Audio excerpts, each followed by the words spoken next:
Hi, I'm Bill O'Reilly. Thanks for watching us tonight. Where is U.S. policy to fight the jihad? Where is it? That is the subject of this evening's Talking Points memo. As we reported last night, President Obama has been very quiet in reacting to the Muslim killers murdering 12 more people in Paris, France. The president's only statement was that we cannot let a few people inhibit freedom. As Talking Points pointed out last night, we're not dealing with a few people here. Maybe a few million, but most likely many more. The Islamic Jihad is very active in the following places: Syria, Iraq, Iran, Turkey, Egypt, Libya, Algeria, most nations in Western Europe, Afghanistan, Pakistan, Yemen, Somalia, the Philippines, Indonesia, and on and on.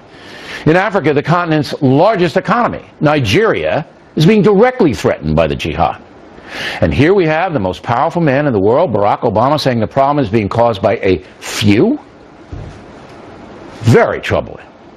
The truth is that extreme Islam has taken deep root in the world and is at the source of ultra-violence all around the globe. That's the truth. But in the New York Times, the Huffington Post, and other left-wing media, you will not hear that. After the murders in Paris, what we heard and read was the following: all Muslims are not bad. Freedom of speech is good. And we must not demean Muslims or create Islamophobia.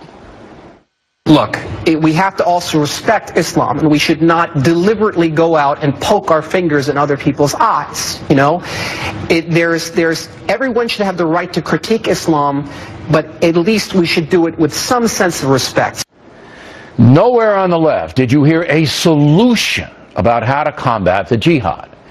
Ever since he was elected in 2008, President Obama's rhetoric has been soft on the Muslim threat. The future must not belong to those who slander the Prophet of Islam. It's time to heed the words of Gandhi. Intolerance is itself a form of violence. ISIL is not Islamic. No religion condones the killing of innocents, and the vast majority of ISIL's victims have been Muslim. I've noticed you don't use the term war on terror. I think I read an article that you've only used it once since inauguration. Is that conscious? Is there something about that term you find objectionable or not useful? Well, I think it is very important for us to recognize that we have a battle or a war against some terrorist organizations, but that those organizations aren't representative of a broader Arab community, Muslim community. So let's take a hard look at the broader Muslim community. There are about 1.6 billion Muslims on the planet. Most of them are good people. But a substantial minority are evil, and the Islamic faith in general can easily be used to condone violence. Like the Old Testament, there are a number of passages in the Quran that say hurting other people is acceptable. Here's an example. We will cast terror into the hearts of those who disbelieve for what they have associated with Allah, of which he had not sent down any authority, and their refuge will be the fire, and wretched is in the residence of the wrongdoers. Now, all Scripture, the Bible, the Quran, can be interpreted in many ways. So this is not a defining passage for Islam, but it does reflect the thinking of millions of fanatical Muslims that if you are a disbeliever, you deserve to be punished or killed. That is at the heart of the jihad, and that is what the West is avoiding. You can't keep saying most Muslims are good and then do nothing to neutralize the bad Muslims. The world continues to turn away from the threat, and the threat continues to grow. This is the same thing that happened in the 1930s. Most Germans were not Nazis, but they looked the other way as Hitler and his homicidal crew committed atrocities. Most Japanese did not endorse mass murder against civilians, but they continued to support their militarized government, which did that all over Asia. The result: about 6 million German civilians were killed, and about 3 million Japanese died in World War II.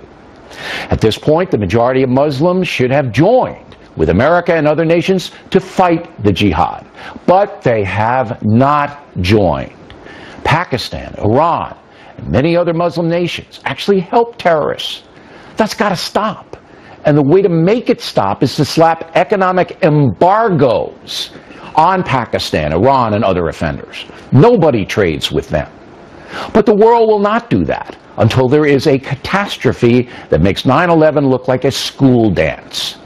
And if things keep going the way they're going, that catastrophe will occur. Iran is close to getting nuclear weapons, and biological warfare is a real possibility with viruses all over the place.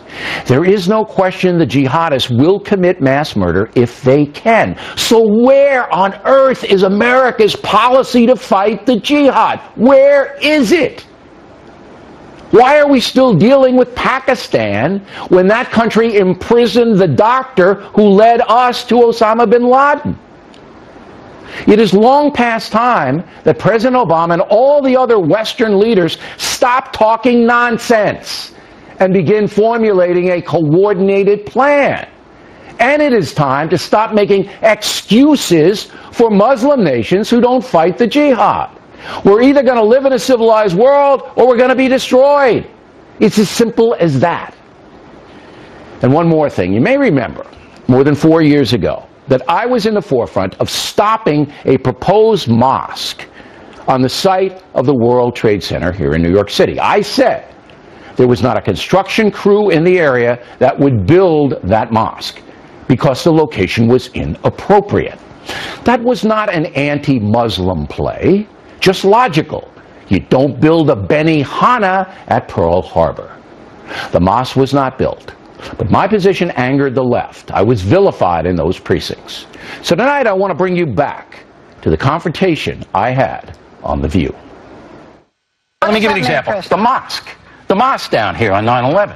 That's inappropriate. It's sure they have a right to do it, and the Constitution, but it's inappropropriate because a lot of the 9/11 families, who I know, say, "Look, we don't want that. That shouldn't be there." But what about the discussion? No. But there's the president. There's the president going, "Well, they have a right to do it." Yes, and then the guy says, and then the this is America. Hold it. We're Americans. That's one agree thing. with him. But you know, so what about it? You agree with it. No, Most we're Americans. I'm an American. Let me break this to you. 70% of Americans don't want that mosque down there. So don't give me the weed business.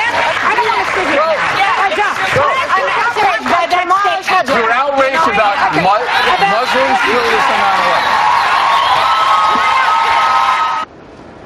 9/11. Now I submit Ms. Behar and Ms. Goldberg feel the same way today as they did back then. After all this time, all the deaths, all the beheadings, all the mindless violence, the left in America still will not get it. There is a problem in the Muslim world. And sadly, among those who will not get it is President Obama. And that's a memo.